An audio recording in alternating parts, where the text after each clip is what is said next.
ఒక phone call ఒకే ఒక phone call అని చెప్పాలి. అంటే చూడండి, ఇవాళ ప్రపంచంలో ఒక గ్లోబల్ నాయకుడు ఇంకొక లీడర్కి ఫోన్ చేస్తున్నాడు అంటే ఒక్క ఫోన్ కాల్ అండి. వీళ్ళు ఏం మాట్లాడుకుంటారు? సో ఇది వెస్టర్న్ మీడియాకు ఎంత ఇంపార్టెంట్ అంటే ఎన్నో స్పెక్యులేషన్స్. మోదీ గారు వ్లాదిమిర్ పుతిన్ గారికి ఫోన్ చేశారండి. వీళ్ళు ఏంటంటే చాలా పెద్ద ఒక భారీ స్ట్రాటజిక్ పార్ట్నర్షిప్ వైపు వెళుతున్నారు. ఫ్యూచర్ ఇనిషియేటివ్స్ అనేవి వీళ్ళు మాట్లాడుతున్నారు. సో ఇదంతా మీకు కథనాలు. అంటే ఇంకా విచిత్రం ఏంటంటే మోదీ గారు కూడా ఎగ్జాక్ట్లీ తన ట్వీట్లో నేను ప్రెసిడెంట్ పుతిన్తో మాట్లాడాను, మా ఫ్యూచర్ ఇనిషియేటివ్స్ ఏమిటి అనేది మేము డిస్కస్ చేశాము, at the same time special and privileged strategic partnership గురించి. ఏంటండి ఇది? స్పెషల్ అండ్ ప్రివిలేజ్డ్ స్ట్రాటజీ అన్నప్పుడే అందరూ కూడా మేల్కొంటారు. సో ఇప్పుడు మోదీ గారు పుతిన్ గారితో ఏం మాట్లాడారు అనేది మీకు చాలా పెద్ద లెవెల్లో ఇంటర్నేషనల్ మీడియా మాట్లాడుకుంటుంది.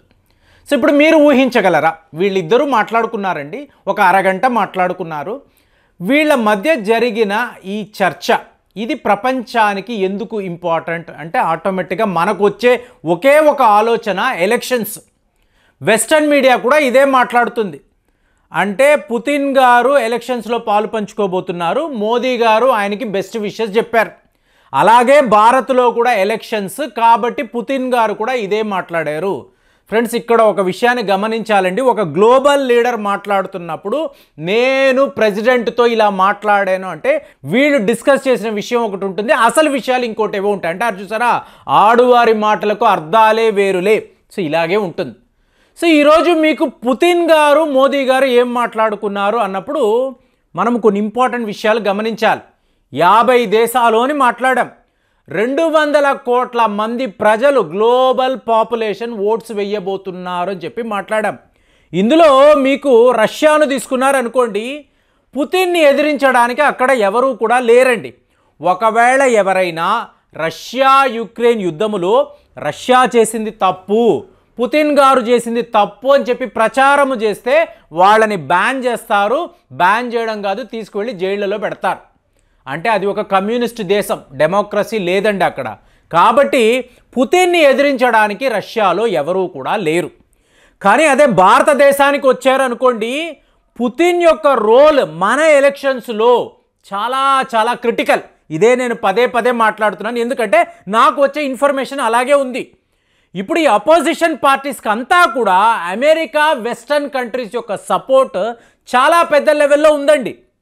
వీళ్ళకి ఫండింగ్ కూడా మీకు అటువైపు నుంచే వస్తున్నాయి. మీరు పంచండి, ఎంత పంచగలరో పంచండి అని చెప్పి వెస్టర్న్ కంట్రీస్కి సంబంధించిన దిగ్గజ వ్యాపారులు ఇదే పనిలో ఉన్నారు. ఆటోమేటిక్గా వ్లాదిమిర్ పుతిన్ గారు ఏం మాట్లాడుతున్నారు?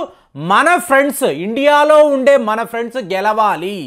సో ఇప్పుడు వ్లాదిమిర్ పుతిన్ యొక్క రోల్ ఏమిటి అనేది నాకు తెలిసి చాలా చాలా క్రిటికల్. ఏమండి, భారతదేశంలో ఎలక్షన్స్ జరుగుతూ ఉంటే అక్కడెక్కడో ఉండే పుతిన్ ఏం చెయ్యగలడు? చాలామంది మాట్లాడతారు. దయచేసి పుతిన్ని తక్కువ అంచనా వెయ్యకండి. ఎందుకంటే అతను ఏం చెయ్యాలో అతనికి ఉన్న ప్లానింగ్ మనం మామూలుగా ఊహించలేం.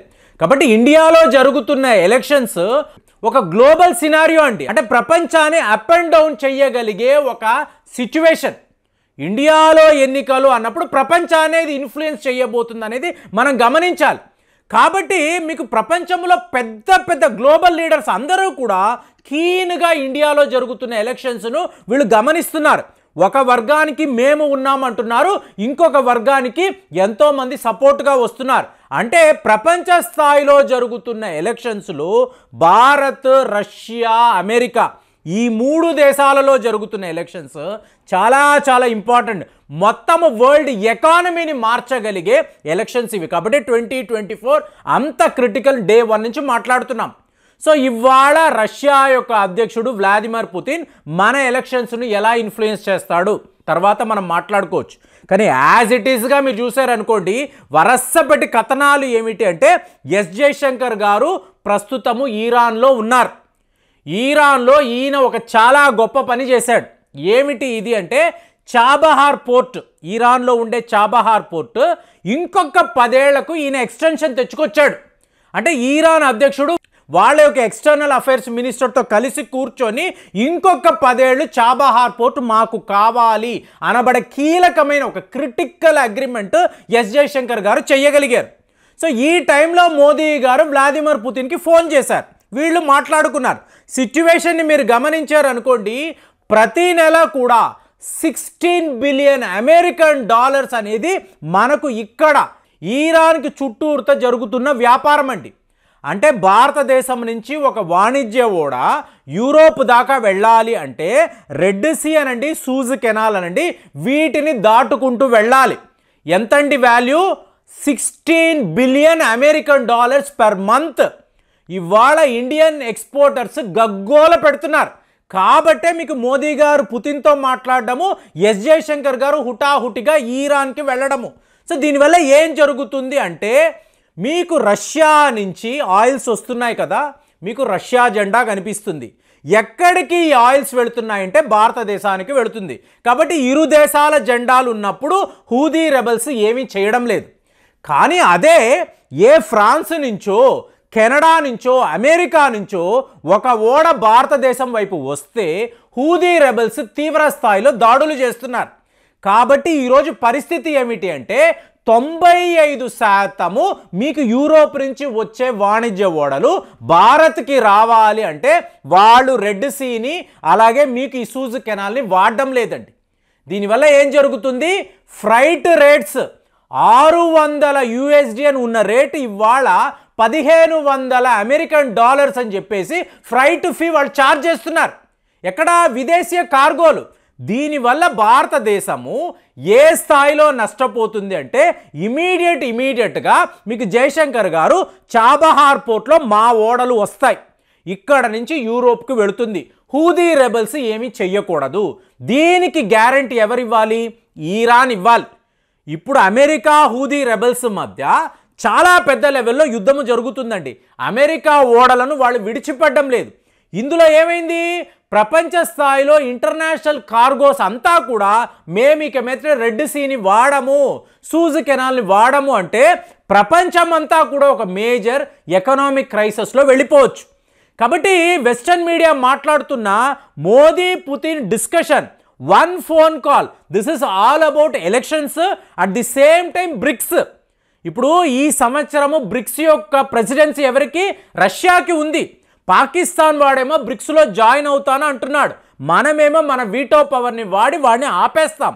సో ఈ విషయాలంతా మనం మాట్లాడుతున్నాం. కానీ as it is anti Israel campaign అనేది మీకు రెడ్ సీ వద్ద హూదీ రెబల్స్ చాలా పెద్ద లెవెల్లో చేస్తున్నారు. వాళ్ళ చేతుల్లో ఉన్న ఆయుధాలంతా కూడా ఇరాన్ వాళ్ళు ఇచ్చిందే, ఇరాన్ యొక్క ప్రాక్సీయే ఈ హూదీ రెబల్స్.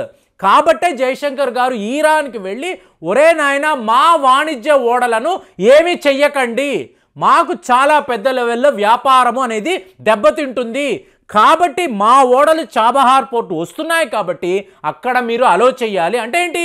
ఇరాన్ ఇండియా యొక్క జెండా కనిపిస్తే హూదీ రెబల్స్ ఏమీ చెయ్యకూడదు.